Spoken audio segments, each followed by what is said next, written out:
Welcome to our channel, Code Crusaders. Let's get started and tackle the problem together. That is, maximum sum circular subarray. This problem is asking for the maximum possible sum of a non-empty subarray of a given circular integer array. A circular array means that the end of the array connects to the beginning of the array, so the next element of nums I is nums I plus 1 modulo n. And the previous element of nums I is nums I 1 plus n modulo n. A subarray may only include each element of the fixed buffer nums at most once. One approach to solving this problem is to first find the maximum subarray sum using the standard Cadene's algorithm, and then check if there's a better solution by finding the minimum subarray sum and subtracting it from the total sum of the array. This approach considers the case where the maximum subarray sum is obtained from the subarray that wraps around the circular array. Coming to the code. First, we initialize the total sum variable to keep track of the sum of all elements in the array, maxSum and minutesum variables to keep track of the maximum and minimum subarray sums, respectively, and curmax and curminute variables to keep track of the current maximum and minimum subarray sums, respectively. We then iterate through each element in the array using a for each loop. Inside the loop, we update the curmax variable by taking the maximum of the current element and the sum of the current element and the current maximum subarray sum. We also update the maxSum variable by taking the maximum of the current maximum subarray sum and the current curmax variable.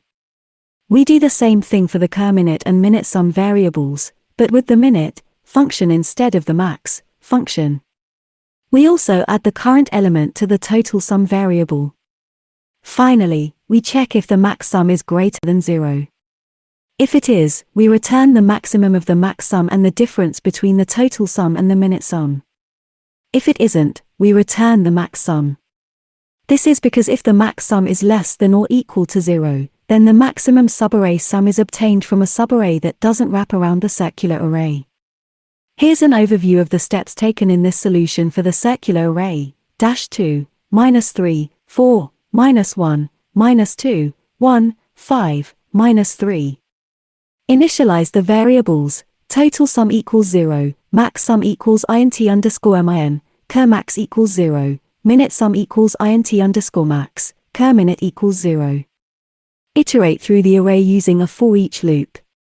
For each element, x, in the array, update curmax by taking the maximum of x and curmax plus x.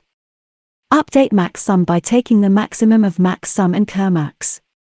Update curminute by taking the minimum of x and curminute plus x. Update minutesum by taking the minimum of minutesum and curminute. Add x to total sum.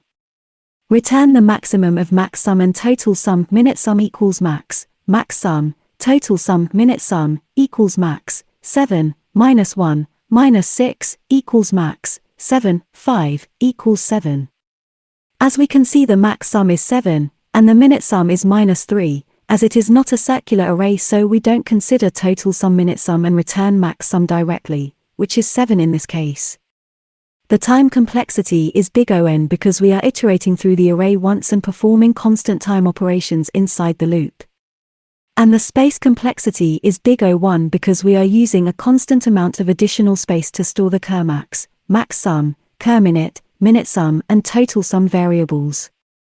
Thanks for following along.